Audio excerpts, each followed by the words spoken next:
मैं हार्दिक स्वागत करता हूं। क्लास 12 के स्टूडेंट्स के डिमांड को देखते हुए मैं आज इस वीडियो के माध्यम से क्लास 12 के 19 फरवरी को होने वाले सोशियोलॉजी यानी समाज शास्त्र के एग्जाम के लिए टॉप 40 एमसीक्यू क्वेश्चंस देने वाला हूं दोस्तों, वो भी फुल एक्सप्लेनेशन के साथ। ताई मानी दोस्तों, बहुत सारे क्वेश्चंस एग्जाम में यहीं से डायरेक्ट देखने को मिलेंगे। एकदम एग्जाम में छपने लायक क्वेश्चंस को सिलेक्ट किया गया है, तो जल्दी से इस वीडियो को लाइक करें और जमकर अपने सारे दोस्तों भी शेयर करें। और जो भी बच्चे इस चैनल पर पहली बार आए हैं, जल्दी से इस चैनल को सब्सक्राइब कर ले ताकि आगे की वीडियोस की नोटिफिकेशन सबसे पहले आप तक पहुंचे। तो चलिए दोस्तों, बिना देरी के वीडियो को शुरू करते हैं। तो दोस्तों, आज का पहला और इंपॉर्टेंट क्वेश्चन देख सकते हैं। आप लोग समाज शास्त्र यानी सोशियोलॉजी का एग्जाम देने जाएंगे तो उनके जनक, उनके फादर को जान के जाना होगा कि समाज शास्त्र का जनक कौन है। Who is the father of sociology? तो आप लोग जानिएगा अगस्त काम्त, यानी ऑप्शन जो बी है वो करेक्ट आंसर है। ठीक है, अगस्त काम्त जो है वो समाज शास्त्र के जनक यानी फादर ऑफ सोशियोलॉजी है, याद करके जाइएगा। आगे बढ़ते हम लोग क्वेश्चन नंबर 2 की ओर। क्वेश्चन नंबर 2 आप लोग देख सकते हैं समाज शास्त्र, तो ये भी आपको जानना होगा क्योंकि आप लोग सोशियोलॉजी का एग्जाम देने जाएंगे। तो समाज शास्त्र की स्थापना कब हुई थी, किस वर्ष में हुई थी? Sociology is founded in the year, कौन से ईयर में सोशियोलॉजी जो है उसकी स्थापना हुई थी, ये आपसे पूछा जाएगा। बहुत इंपॉर्टेंट क्वेश्चन है ये, 1838 में। ठीक है,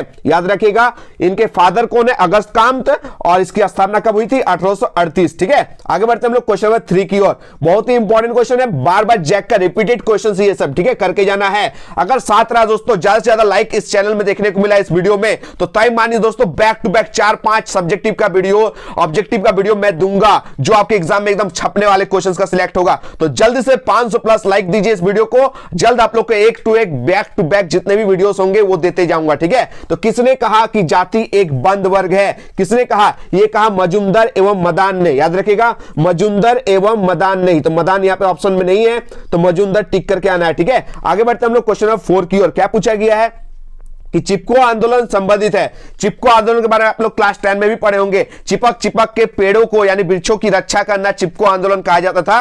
तो ऑप्शन जो बी आपको दिखाई दे रहा है, वृक्ष से, पेड़ को हम लोग वृक्ष भी कहते हैं, तो वृक्षों को चिपक कर जो है उनको बचाया गया था, तो वही चिपको आंदोलन था। ठीक है, आगे बढ़ते हम लोग क्वेश्चन नंबर 5 की ओर। जनजातीय आंदोलन संबंधित है, तो जब क्वेश्चन में आंदोलन के साथ जनजाति लगा हुआ है तो आप लोग क्या टिक कीजिएगा? कॉमन सेंस लगाइएगा, जनजातियों से। क्या? जनजातियों से। Option B is the correct answer. आगे बढ़ते हम लोग क्वेश्चन नंबर 6 की ओर। क्या पूछा गया?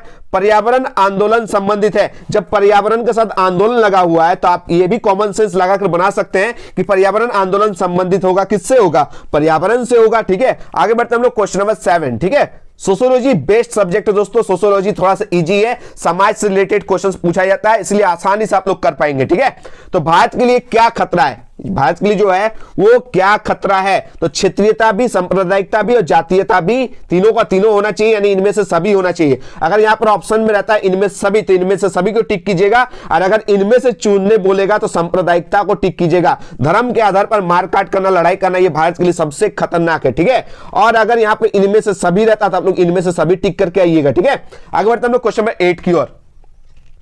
हरित क्रांति संबंधित है, तो हरित मतलब होता है हरा भरा, और हरा भरा होता है कृषि। याद रखिएगा, हरा भरा क्या होता है? कृषि। तो आप लोग याद रखिएगा हरित क्रांति किससे संबंधित है? कृषि से। और याद रखिएगा श्वेत क्रांति, कौन सा क्रांति? श्वेत क्रांति। श्वेत मतलब होता है व्हाइट, और व्हाइट क्या होता है? दूध, तो दूध उत्पादन होता है श्वेत क्रांति, याद करके जाइएगा। आगे बढ़ते हम लोग क्वेश्चन नंबर 9 की ओर। क्वेश्चन 9 में क्या पूछा गया आप लोग देख सकते हैं, यहां से बैक टू बैक क्वेश्चन पूछे जाएंगे। कांग्रेस पार्टी की कब स्थापना हुई थी? जो भी हिस्ट्री रखे हैं उनको मैंने अच्छे से पढ़ाया था, और जिनका पॉलिटिकल साइंस है वो भी ये क्वेश्चंस को देखकर जाइएगा। ठीक है, हिस्ट्री पॉलिटिकल से थोड़ा सा सोशियोलॉजी मैच करता है। तो कांग्रेस पार्टी की स्थापना कब हुई थी? 1885 में। मैंने बताया था ना, 1885 में कांग्रेस पार्टी की स्थापना हुई थी, और इसके जो फाउंडर थे, इनके जो संस्थापक थे वो A.O. ह्यूम थे। कौन थे? A.O. ह्यूम। मैंने बताया था ये जो A.O. ह्यूम है वो कांग्रेस पार्टी के संस्थापक थे, फाउंडर थे, और कांग्रेस पार्टी की स्थापना 1885 में हुई थी।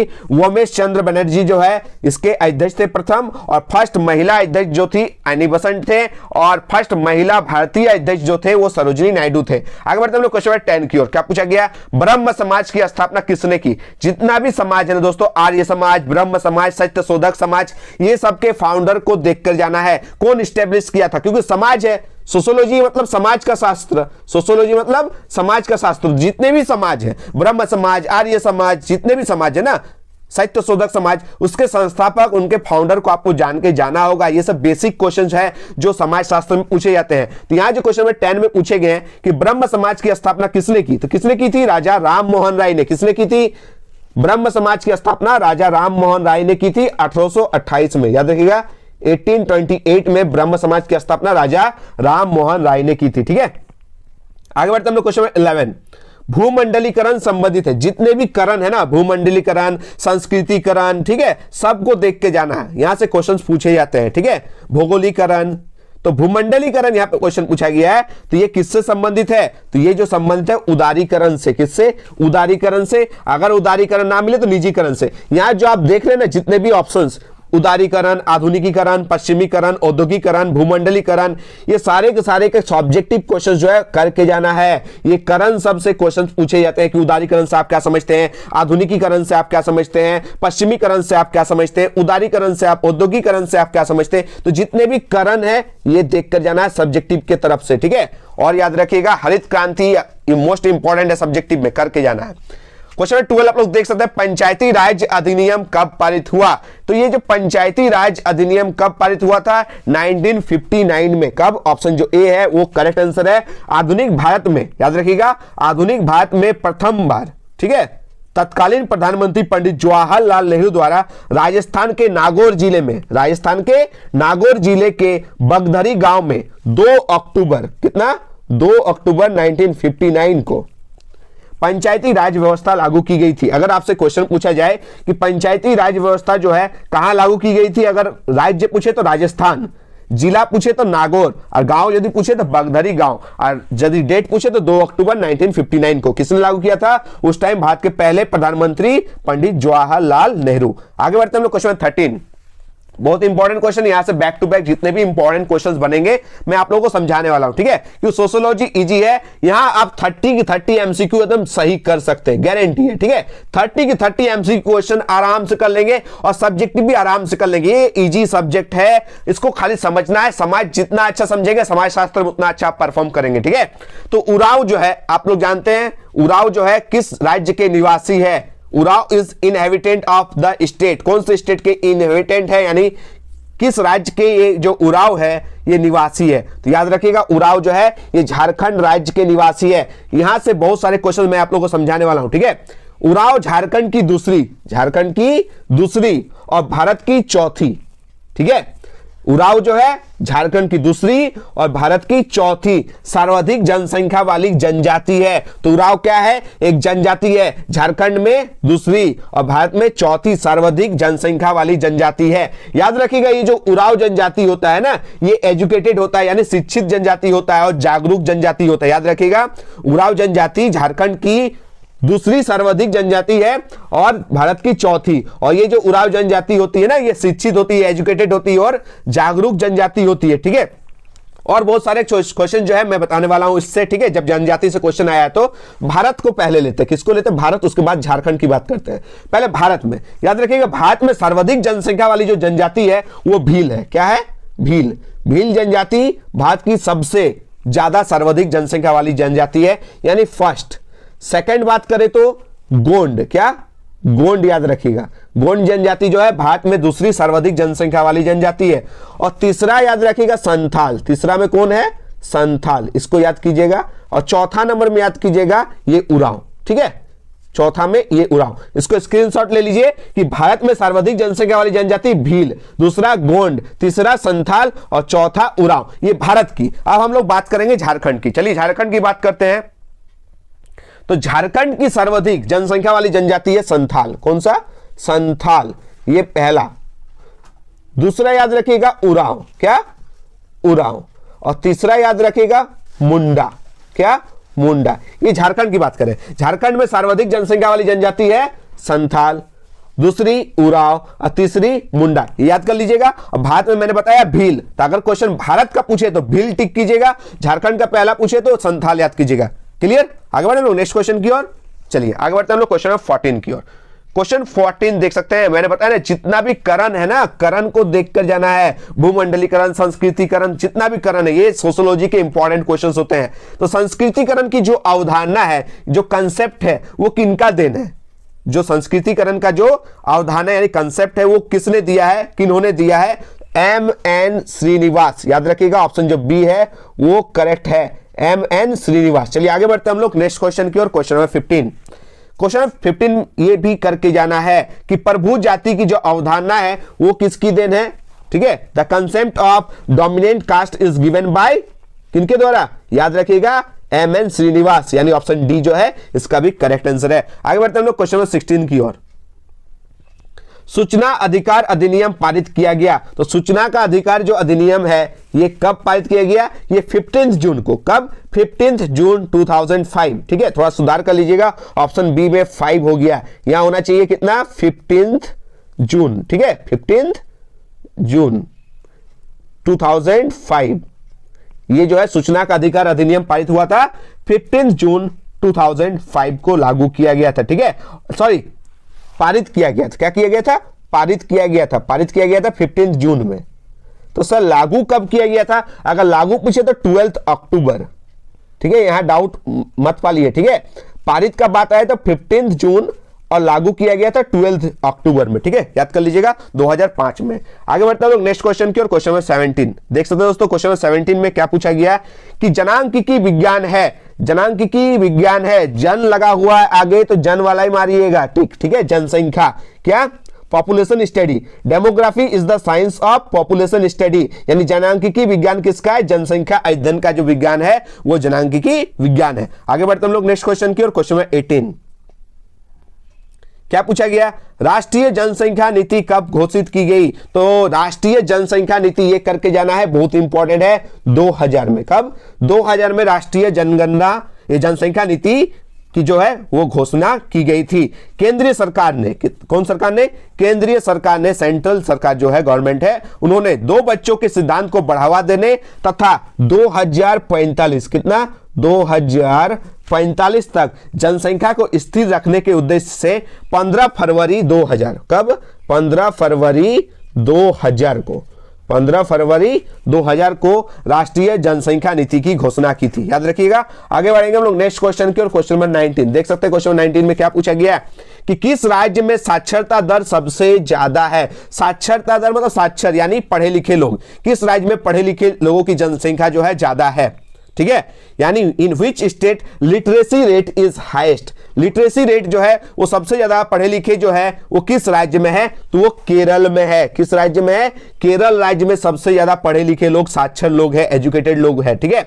जनगणना 2011 के अकॉर्डिंग, जनगणना 2011 के अकॉर्डिंग जो बिहार राज्य है वो सबसे कम साक्षर वाला राज्य है, सबसे ज्यादा केरल है और सबसे कम पढ़े लिखे लोग कहां मिलेंगे आपको, बिहार में, ठीक है। और 2 क्वेश्चन याद रखिएगा, ये तो राज्य का बात कर रहे हैं, राज्य का बात करें तो बिहार सबसे कम पढ़े लिखे, कम साक्षर वाले और सबसे ज्यादा पढ़े लिखे राज्य का नाम केरल है। लेकिन अगर आपसे केंद्र शासित पूछ दे तो सबसे ज्यादा अधिक साक्षर जो है केंद्र शासित प्रदेश में आपको लक्षद्वीप में देखने को मिलेंगे और सबसे कम साक्षर आपको कहां देखने को मिलेंगे, जम्मू कश्मीर में, याद कर लीजिएगा। आगे बढ़ते हैं हम लोग क्वेश्चन नंबर 20 की ओर।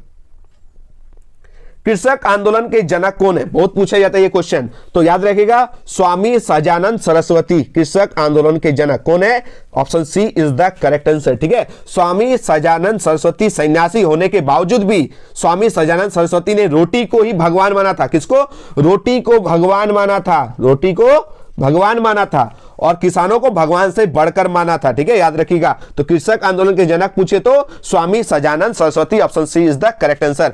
आगे बढ़ते हम लोग क्वेश्चन नंबर 21 की ओर। क्या पूछा गया, किसने कहा समुदाय जो है सामान्य जीवन का एक क्षेत्र है, किसने कहा समुदाय जो है सामान्य जीवन का एक क्षेत्र है, तो मैकाइवर एवं पेज ने, ठीक है। Who said community is an area of common living, तो मैकाइवर एंड पेज। आगे बढ़ते हम लोग क्वेश्चन नंबर 22 की ओर, बहुत ही इंपॉर्टेंट क्वेश्चन है।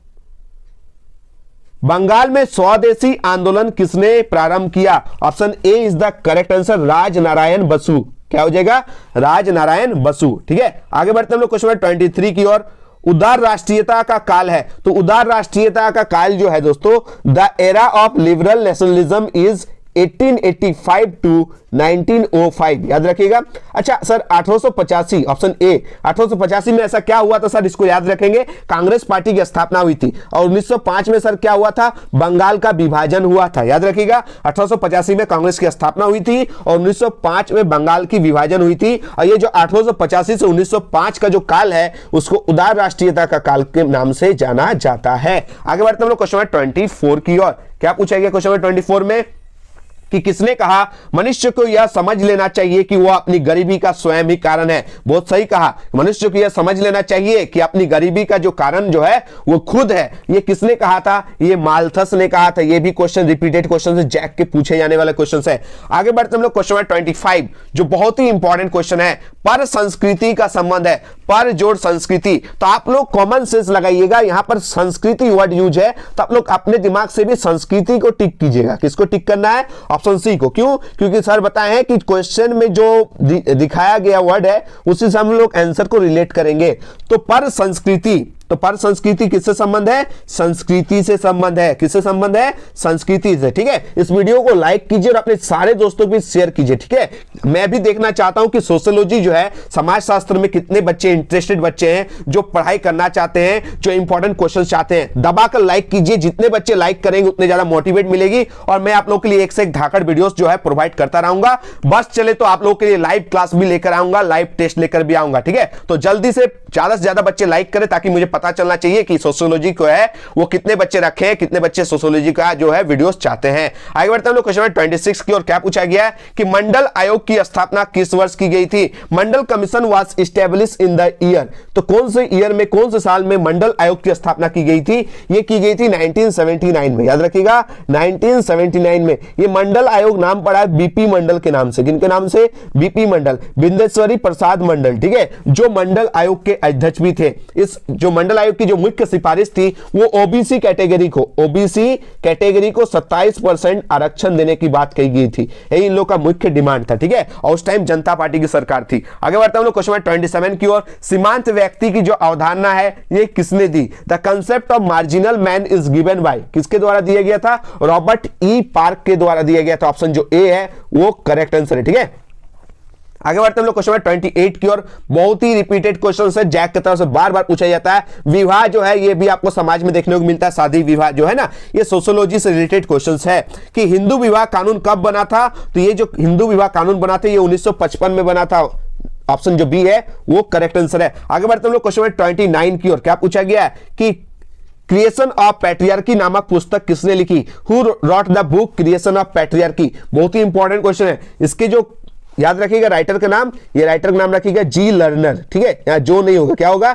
जी Lerner is the correct answer. Option D is the correct answer. आगे बढ़ते हैं लोग नेक्स्ट क्वेश्चन की और। क्वेश्चन नंबर 30 ये भी पूछे जाते हैं कि आधुनिकीकरण, मैंने बताया ना जितने भी करण है ना देखकर जाना है। आधुनिकीकरण यानी मॉडर्नाइजेशन जो है वो किससे रिलेटेड है, किससे संबंधित है, ये आपसे क्वेश्चन पूछा गया। तो अर्जित परिस्थिति से, अचीव्ड स्टेटस से। ठीक है, status is the correct answer, achieved status is the correct answer. Option C is the correct answer. इसको करके जाइए, बहुत बार रिपीट होता है जैक की तरफ से। आगे बढ़ते हैं लोग क्वेश्चन 31 की ओर। क्वेश्चन 31 में आप लोग देख सकते हो दोस्तों क्या पूछा गया? पूछा गया किसने कहा ग्रामीण क्षेत्रों का नगरीय क्षेत्र में बदलने की जो प्रक्रिया है वही नगरीकरण है। ठीक है, तो नगरीकरण देखकर जाना है, शहरीकरण देखकर जाना है। ग्रामीण और नगर में क्या अंतर है, ये सोशियोलॉजी के इंपॉर्टेंट क्वेश्चन है। तो किसने कहा कि ग्रामीण क्षेत्रों का नगरीय क्षेत्रों में बदलने की जो प्रोसेस है उसी के नाम नगरीकरण है? ये किसने कहा? ये किसने कहा दोस्तों? E.F. बर्गेल ने। किसने? E.F. बर्गेल। ऑप्शन जो सी है वो करेक्ट आंसर है। आगे बढ़ते हम लोग क्वेश्चन 32 की ओर, जो बहुत ही इंपॉर्टेंट क्वेश्चन है। मैंने बताया समाज शास्त्र पढ़ रहे हैं तो जितने भी समाज है ना उनको देखकर जाना है। सत्यशोधक समाज के संस्थापक कौन थे दोस्तों? तो सत्यशोधक समाज के संस्थापक आप लोग जानते हैं ज्योतिबा फुल्ले। क्या हो जाएगा इसका correct answer? Jyotiba फुल्ले is the correct answer. Option जो डी है वो करेक्ट आंसर है। अच्छा, सत्यशोधक समाज की स्थापना कब हुई थी? 1873 में, 1873 में ज्योतिबा फुल्ले के द्वारा। ठीक है, आगे बढ़ते हम लोग क्वेश्चन 33 की ओर। क्या पूछा गया? आदिवासी महासभा एक संगठन था, किसका था? आदिवासी महासभा एक संगठन ये संथाल का था। ठीक है, संथाल जो आप समझते हैं झारखंड की सबसे बड़ी जनजाति का नाम है। ठीक है, आगे बढ़ते हम लोग क्वेश्चन 34 की ओर। क्या पूछा गया है? ये भी बहुत इंपॉर्टेंट है, रिपीटेड क्वेश्चन से जैक में बार बार पूछे जाते हैं कि भारतीय संविधान के अनुच्छेद यानी आर्टिकल नंबर 334 जो है वो किससे संबंध है? ठीक है, तो ये आप लोग याद रखिएगा। अनुसूचित जाति और अनुसूचित जनजाति हेतु जो आरक्षण है, रिजर्वेशन है SC ST के लिए, वो जो है ऑप्शन जो डी है वो करेक्ट आंसर है। आगे बढ़ते हैं लोग नेक्स्ट क्वेश्चन की ओर। क्वेश्चन नंबर 35 देख सकते हैं। दिल्ली में सिखों के विरुद्ध दंगा हुआ था। ठीक है, वो किस वर्ष हुआ था? In which year riots against Sikh happened in Delhi?